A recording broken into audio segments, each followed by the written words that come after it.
Some people are forced into being a leader, while some are born into being a leader.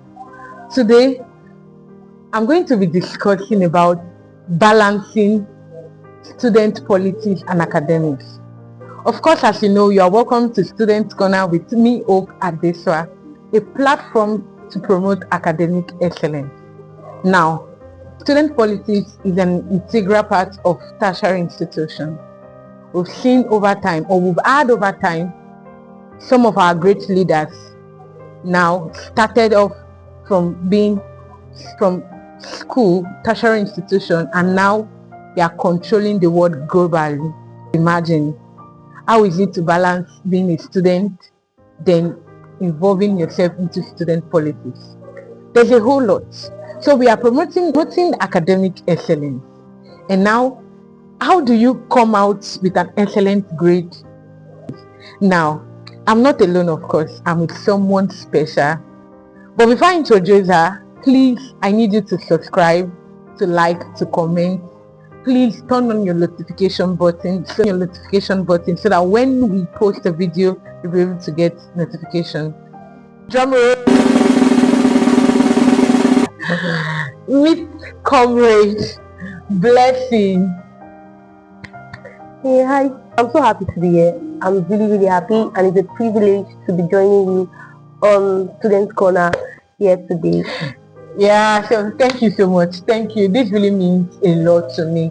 I remember I met you last year. I mean, I've known you before now, but I was close to you last year, and when I heard about the kind of woman you have been and what you've been made up of, I'm like, wow, he's one of the person I'm really grateful to have in my space.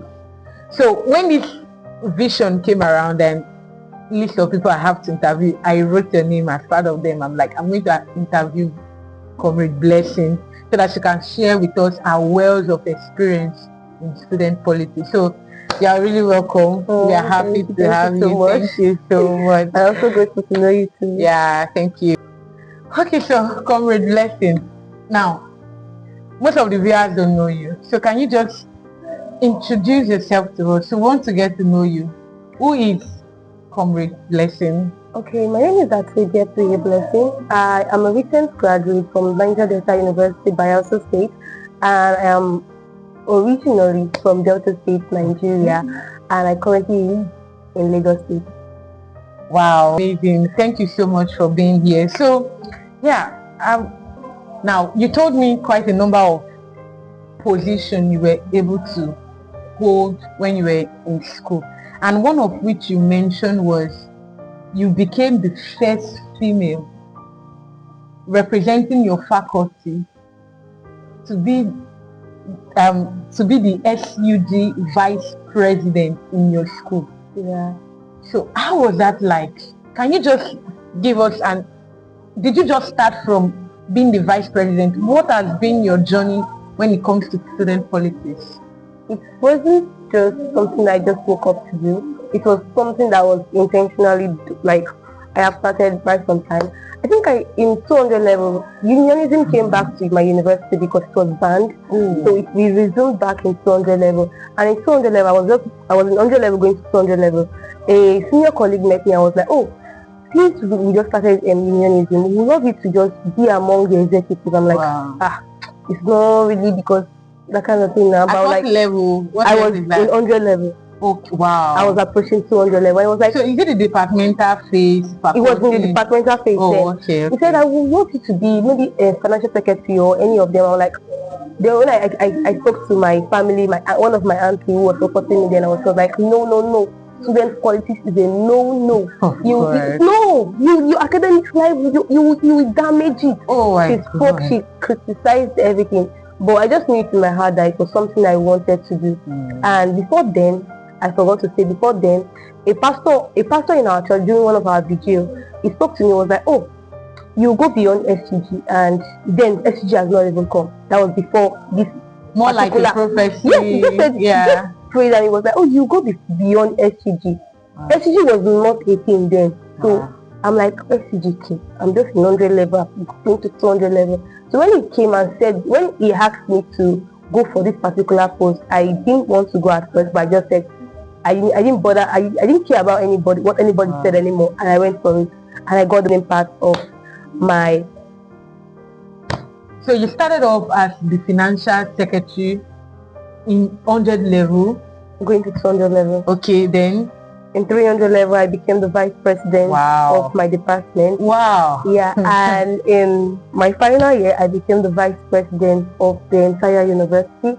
And few weeks to handing over, I became the SCG president of my university. My God, yes, ladies and gentlemen, here we have a former SUG president. See, I was not privileged to actively be in student politics, but I was privileged to, the way I love to call it, I was at the back end of student politics. So I was privileged to be nominated as a member of the ISEC, that's Student Election Commission. That's Student Independent Election Commission. I was a member, we were seeing thereabout. So we were able to conduct the student union election when I was in school in my third year, and it was really massive. So I have a glimpse of what it feels like to be the SUG president, the pressure both from the students, both from management. And mind you, if maybe in case you've not had it before, SUG means Student Union Government. That is the student elected body, the student leadership elected body. Just the same way in Nigeria we have the president. The president, the people we elected. So this one, the student by themselves elected this person. So they form the government of the school. And it's currently in layers. The way we have the central, that's the president at the central. We have the governor, that's the faculty, and we have the senators. No. I think after the state, we have the local government. Yes, the department is your local government. Wow. Then the state is your faculty. Wow. Then the center is the presidential. Wow. Yeah, I think that's how. I never saw it like that in that way. I just know that you have departmental, you have faculty, and you have so if you have 14 faculties, that's like 36 states in Nigeria. So the 14 faculties are answering to the central government, not any other person. So that's how it's wow. Well, she in politics, she was there, so I really don't have much. Now you've mentioned departmental, faculty, then SUG level. So what will you say, aside from the prophecy that went ahead of you, what will you say is the main inspiration? What will you say is the main inspiration? What will you say is the main inspiration for you being actively involved in student politics? Because I have an idea. I know it's not an easy task. So what will make you say, oh, I'm going to push towards being a student, part of the student union government? What is it? Yeah, I think one of the things that I have grown up to love and practice myself is leadership. Wow. I love leadership so much. And I do it a lot, right from secondary school, in primary school. And on my first day as a university student, I was made the course rep of my department. Wow. It's just something that I just love, and I love being involved. I hate being like the people being are passive. I am very, very active. I love to be involved. So it's just something that, okay, I want to be involved. I want to do this thing. If this thing is running, if there's a government in that school, I want to be among the people that are sitting there decision making makers. Those decisions. So it's just something that I just love. It's just a real power. Like I want to do it. Yeah, I can do it, and I will do it. Oh, wow, that's really interesting. That's really interesting. So what can you say is your biggest achievement in all of this position you had? Is it just for the position's sake? Because when I was in school, I had issue with people that it's just, even them being your classmate or them, they don't, aside from them desiring to attain position, they actually have nothing to offer. It is just more of self-verification. Oh, I want to be a student union president. Nothing else.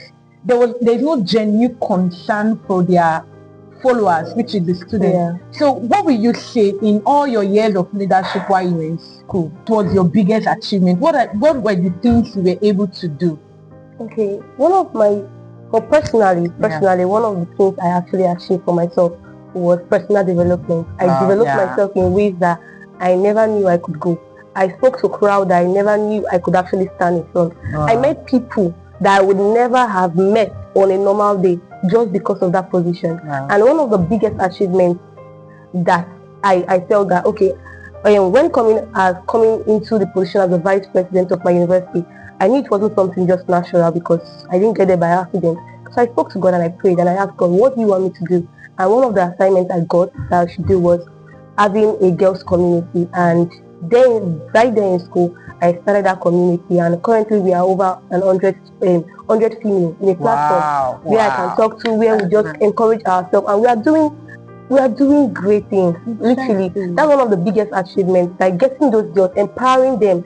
That when I was in school, we empowered most with skills, scholarship, and different things. That's one of my biggest achievements. Seeing lives changed. That alone, I did so. That's one of the things that attracted me to you.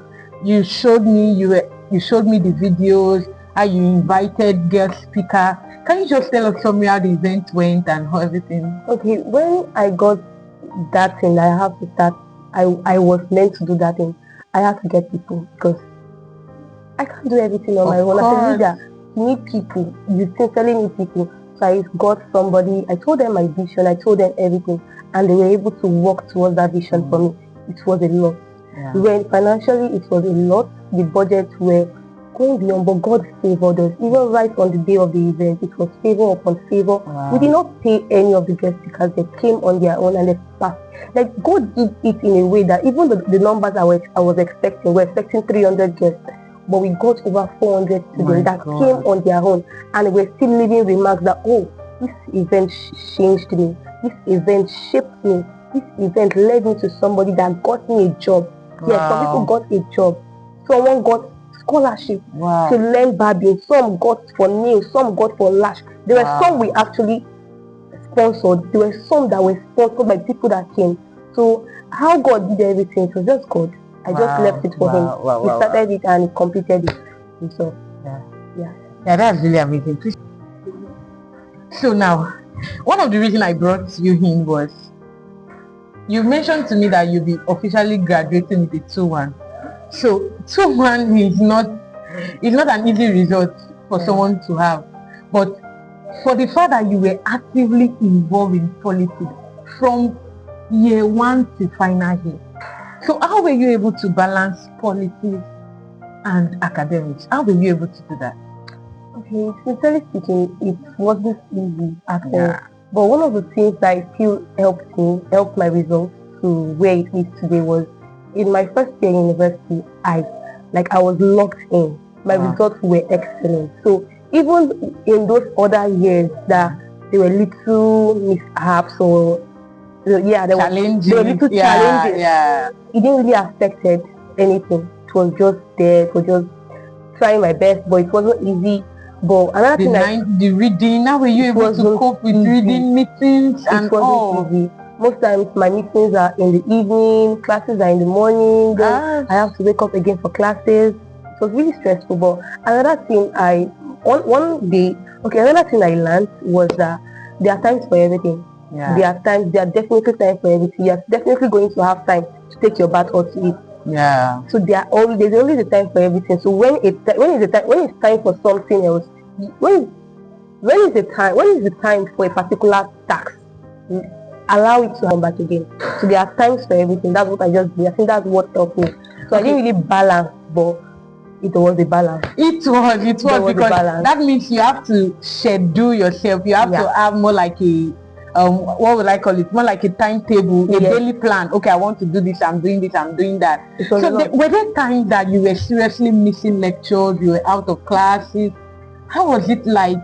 And what were the lecturers when you are taking politics too far, your academic, were they like words of discouragement from lecturers, from students, like, auntie, you are doing too much, can you do it while you are here? What was it like? I think another thing that helped me very well was my department was really proud of me. My HOD was so proud of me. So even when I'm in the classroom and I'm like, oh, sir, you have to go and see the VC, and I need to go, like, oh, you need to go and see the VC, please go. And it was always, he understood the assignment. He knew what I was going, like he knew everything. So he was very understanding. He talks to me, he encourages me. There was no any bad comment from any lecturer. They were always encouraging me. Oh, still try your best. Still show up, but you can leave on time.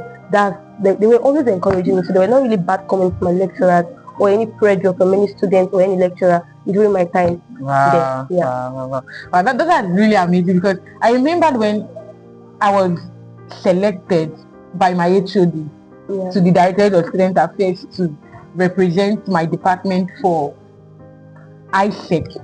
And when after the screening, because we had to go through a series of screening, when we were done, we were connected with the past, I think, ISEC chairman, so that I can put us through, because most of us are new with the committee. Yeah. So when we were now, it was exam period, almost exam. So we were even complaining that, sir, our academics, and he said something. He said, for you guys to be selected, it means your HOD has seen academically you people are able to withhold the pressure. Yeah. So a student struggling with his or her grade should not even be thinking of doing politics. Yes. I think another thing I need to point out, in my school, you have to be on 3.5 to go for that position. You can see. So your results will have to be good. So you can't fail and go for that position. So your result is already good for you to won't be eligible to go for that particular position. So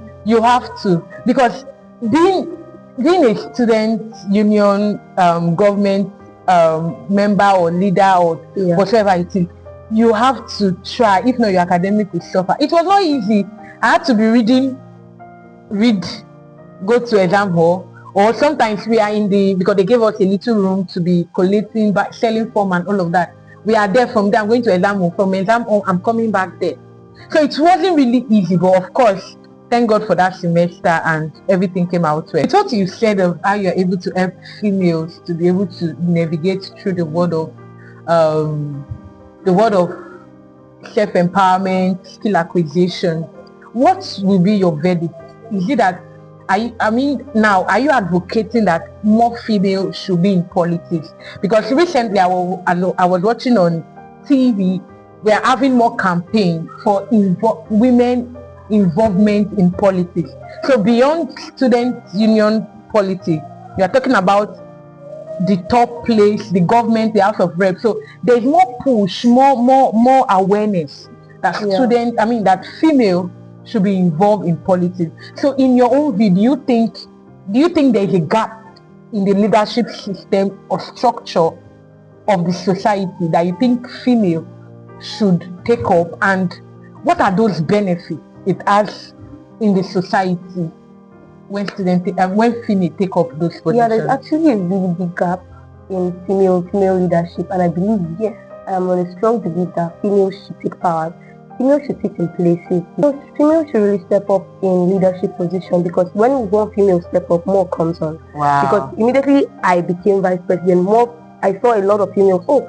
I want to be. Wow. So when you see somebody going there, they will want to be there. A lot of things that is involved in leadership, because decisions are being made, and when you are not part of that decision making, you are probably, when the decisions are made, you are excluded. Wow.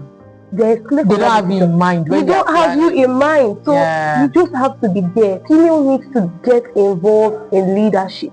You have to get involved. Even you will start from student politics, it helps you, it grooms you. It grooms you, just helps you. You have a clear understanding. You know how the space is. Most times it gets a little bit toxic. It gets really toxic. But I went through that part a lot. But it was a lot. I went through a lot of things that, you are a female now. You are looking so small.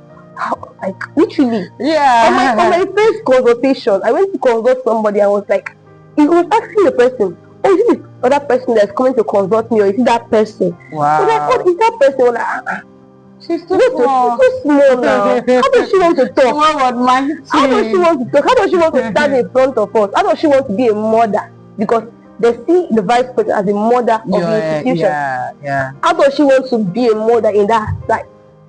And stuff like that. So female need to sit up, female need to get into positions, because when you are not in that decision making room, you tend not to be included in when the decisions are made. Yeah. So that They don't have us in mind, more like they just make decisions. So if a female is there and you are saying this, yeah, she's able to say no, this is going to affect the women. yes, because I'm speaking from that perspective. as a So female. yeah, so yes, I also advise. What will you say, or what are the advice you can roll out for maybe somebody comes to meet you, Comrade Blessing, I want to join student politics? What are those advice? What are those key things you are going to tell them to watch out for, or those things that they should hold strongly in their involvement in student politics? Okay, one of the things, if you're a female, there's a different advice I will give you as a female than what I will give you as a male. Okay. So if you're a female, just know your willpower, know your values, because a lot of things that will come and they will throw a lot of things they will throw a lot of things at you. But when you don't know your value, you don't understand, like, okay, this thing I cannot do it and I will not do it. Just know your value, because if you go there and you don't have values, they will you will play with, sincerely speaking. Just have values and just go for it. Then generally, I think if you want something, you go for it. Yeah. Don't just sit down and say it, get involved. Yeah. When I wanted to become vice president, I started working on myself. Then I working on how well can I speak to people, how well can I handle issues. Yeah. I started meeting people. Yeah. You can't do anything on your own. People have to stand by you. Yeah. Another thing, one of the most important things is your relationship with people. People will not put you with you having a bad character there to rule them. They will never. No. Your relationship with your character is very important as a male, as a female. How you speak to people. You can't talk down on the people that you want to lead. Learn to speak to people. Just work on your character, and I think, and be vocal about what you want. Yeah. And I think you will get it. Yeah. So talking about character, I think that's one of the things that showed me off student politics. I noticed those aspirants, just the same way a lot of them already consider idea in a long while that I want to be involved. So you see them wearing fake character, because they want the position. Yes. I really got pissed. I remember when I just entered school, there was this candidate I was campaigning for, and the person actually entered as the SAG president. In less than how many days, this person switch. There's a character deficiency. It's something that it will show. It is something that needs to be checked on, and you are not doing it because I'm going for the position. No, you should work on your character if your character is not good. Okay, so thank you so much. So there's another aspect about you that you mentioned during anytime we are conversing, your work with God. You mentioned you were actively involved in your pursuit with God. Yeah. Now, not just that, you mentioned you run a business. So how were you able to balance between actively being involved in fellowship? Now, when I mean actively, she holds leadership positions in fellowships. Not just that, we are rounding up. Not just fellowship, she was running business, and then she's in the student union government. How did God suffer at one point?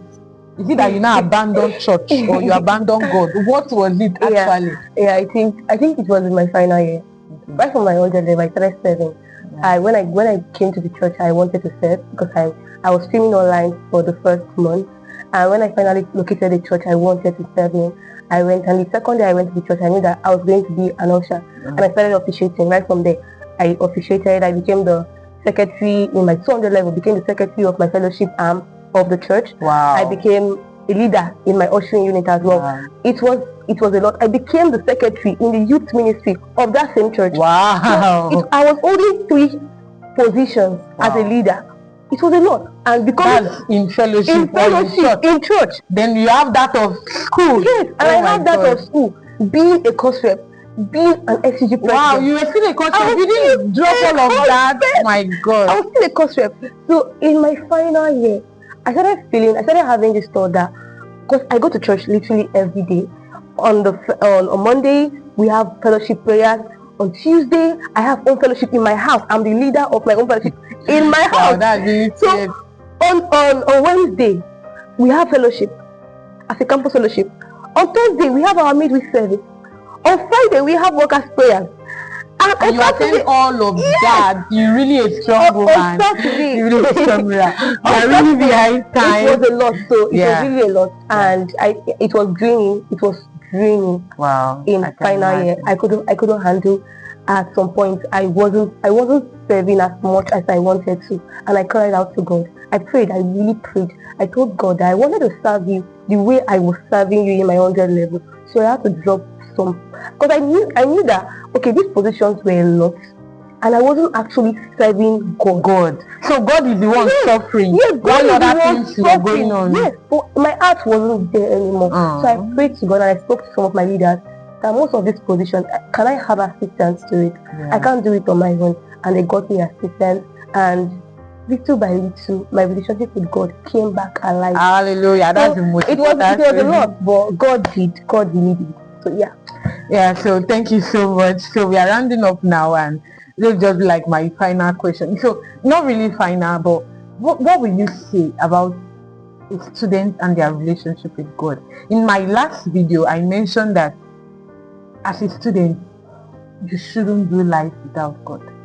In fact, as an individual, you shouldn't. But what will you say? Because I have people, I can't do fellowship, I'm in school now, I'm free. Like, you see them, they will literally say, oh, I don't want to be involved in fellowship or going to church or doing all of that. If I go home, I'll be doing that. But other thing, what do you say? What do you say having a strong relationship with God as a student? What effect does he have on your academics, on your life in general? The most important thing for you as a student when you are in school is your relationship with God. Wow. See, if you mishandle that thing, it's very important. I think that my service to God and just being with God, like having that community of people that pray, really helped me. Wow. It shaped me. It shaped how I believe. There were things that you will never find me doing as a student. Wow. It actually prevented me of a lot of things. I didn't have a social life. I think the only social life I think I had then in school was politics. That's the only place you will see me socializing. So relationship with God is very important.